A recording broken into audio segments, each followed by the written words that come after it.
اگر آپ شریعت کا مطالعہ کریں تو بات واضح ہو جائے گی کہ ایک لڑکی کے طرف سے ولی کا ہونا، 2 گواہوں کا ہونا اور مہر کا مقرر کیا جانا اور ولیمہ کا لڑکے کی طرف سے دیا جانا، یہی 4 شرائط ہیں۔ اسی کی بنیاد پر ایک نکاح ہو جاتا ہے۔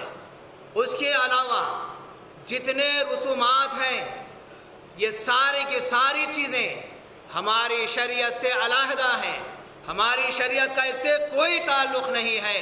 اگر کوئی بندہ ان چیزوں کو اپنا لیتا ہے تو وہ ہماری شریعت کے ساتھ بغاوت کرتا ہے، ہماری شریعت کے ساتھ غداری کرتا ہے، اللہ کے نبی صلی اللہ علیہ وسلم کی تعلیمات کو رسوا کرتا ہے۔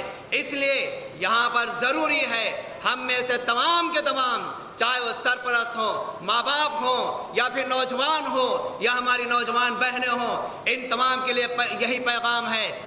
ایک عیسائی لڑکی کی بات کرتے ہوئے اپنی بات کو ختم کروں گا۔ ایڈینل نے، جو بمبئی کی رہنے والی خاتون ہے، 1957 میں البیان کے اندر اپنے مضمون کو اس نے شائع کیا ہے اور اس میں اس نے لکھ دی ہے، میں نے حیدرآباد کا دورہ کیا، وہاں کے حالات دیکھے اور مجھے بڑی تکلیف ہوئی کہ حیدرآباد کے اندر جس انداز سے جہیز لیا جاتا ہے، میں نے اسلام کا مطالبہ کر کے دیکھا، کہیں پر اس کا کوئی ثبوت مجھے نظر نہیں آیا۔ اور پھر میں مسلمانوں سے بات کہنا چاہتی ہوں کہ مسلمانوں کے علماء خاموش کیوں ہیں؟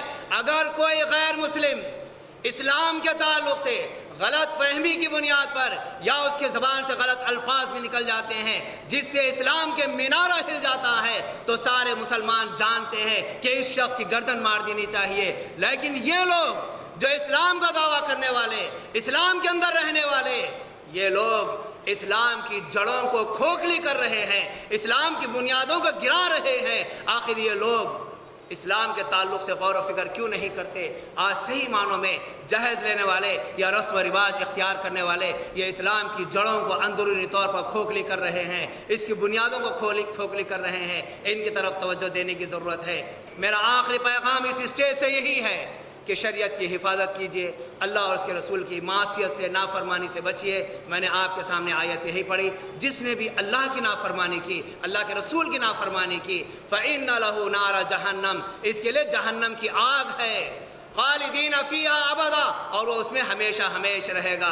یہاں پر کسی کے لئے تخصیص نہیں ہے، ہر وہ شخص جو اللہ اور اس کے رسول کی نافرمانی کرتا ہے جہنم کی آگ ہے۔ بس یہی چند باتیں تھیں۔ وآخر دعوانا ان الحمدللہ رب العالمین۔